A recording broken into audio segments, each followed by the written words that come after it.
Operation সিঁদুরের সাফল্যে উজ্জীবিত বিজেপি। ভোটের মুখে বিহারে দল ছাড়লেন 17 কংগ্রেস নেতা। ভোটমুখী বিহারে বিজেপিতে যোগ দেওয়ার হিড়িক। বিজেপি বলছে তবে শুরু হলো, খেলা আরও বাকি আছে।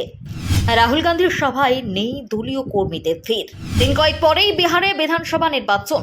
কাশ্মীরে জঙ্গি হামলার পরপরই বিহারে ভোটের প্রচারে গিয়েছিলেন প্রধানমন্ত্রী নরেন্দ্র মোদী।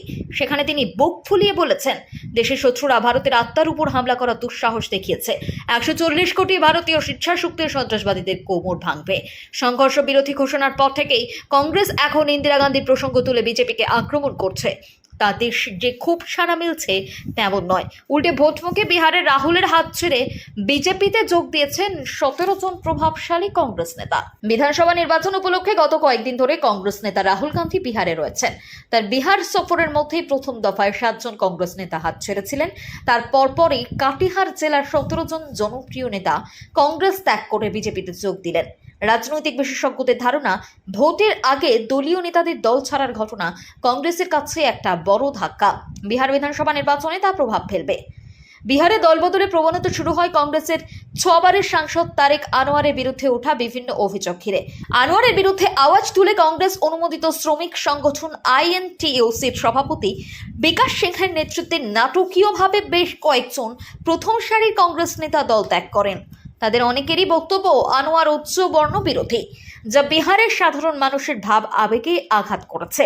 ভোটের মুখে কংগ্রেসের ভাঙন দেখে বিজেপি বলছে এটা তো সবে শুরু হলো, আরও অনেক খেলাই বাকি রয়েছে। দল থেকে বিকাশ সিংহ বিজেপির পতাকা হাতে নিয়ে বলেন, আগামী দিনে লক্ষ লক্ষ কংগ্রেস কর্মী বিজেপিতে যোগ দিতে প্রস্তুত হয়ে রয়েছেন। রাজনৈতিক বিশ্লেষকদের মতে ভোটের মুখে কংগ্রেস নেতাদের একে একে দল ছাড়া বিশেষ তাৎপর্যপূর্ণ ঘটনা। পাকিস্তানের অপারেশন সিঁদুরের সুফল ঘরে তুলছে বিজেপি। বিহার বিধানসভা নির্বাচনের অপারেশন সিঁদুরের বিরাট প্রভাব পড়বে।